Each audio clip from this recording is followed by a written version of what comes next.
یو عیسائی قرآن شریف راوښتو او قرآن سټډي شروع کا د قرآن پڑھاول شروع کړ. دا واقعي اورېږي حیران بشئ.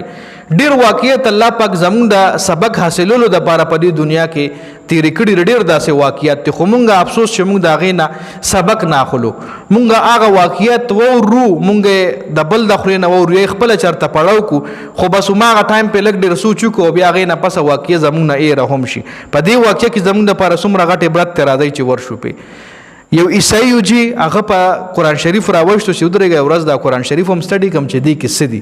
قرآن شریف چې څنګه سټډي کول شروع کړل، سورة الفاتحه یې ووي الف لام میم ذلک الکتاب لا ریب فیه، چې څنګه ووي نو دې ځای کې ګوره الله پاک فرمایي چې د خپل قرآن شریف حوالې سره الله پاک وایي د قرآن حوالې سره چې دا یو داسې کتاب دی چې دې کې هیڅ قسم شک نشته دی. چې څه ټیم دی عیسائی دا فکره کتلې ده، دا آیت کتلې دی، نو عیسائی قرآن شریف دوباره بند کړی او په سوچ کې تللی دی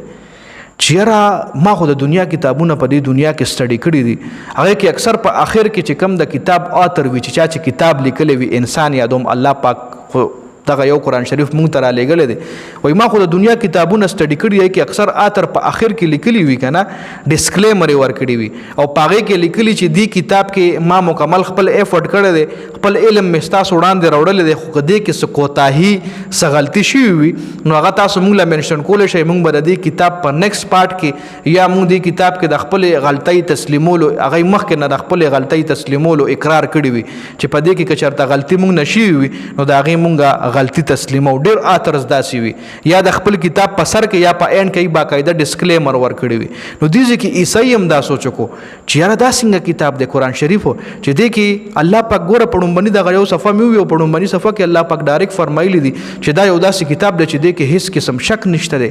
هغې نه پس هغه د قرآن شریف سټډي هسې رایشته خو بیا یې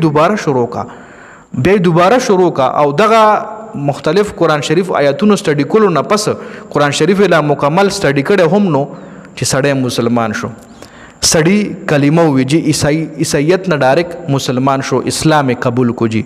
پس وجه باندې چې دا الله پاک دا کم کتاب ګوره دا ذالک الکتاب لا ریب فیه دا به څو ځله مونږ ویلي،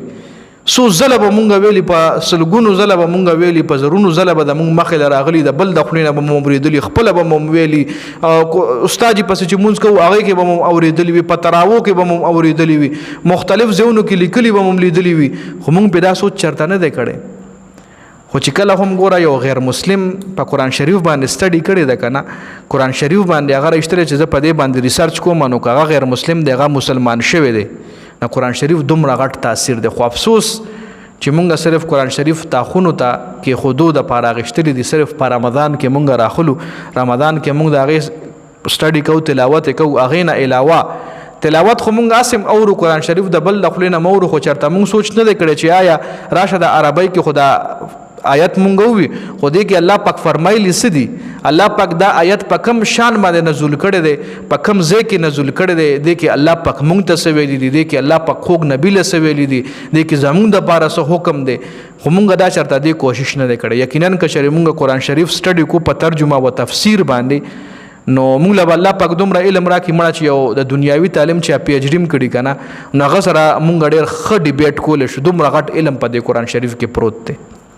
پی ایچ ډي خو ډېره وړه خبره ده دنیایي مړه، که یو سړی ځان له ډېر هم د علم سمندر وایي، خو که یو بل سړي د قرآن شریف مکمل سټډي کړې ده، تفسیر یې ویلې دی، ترجمه یې ویلې ده،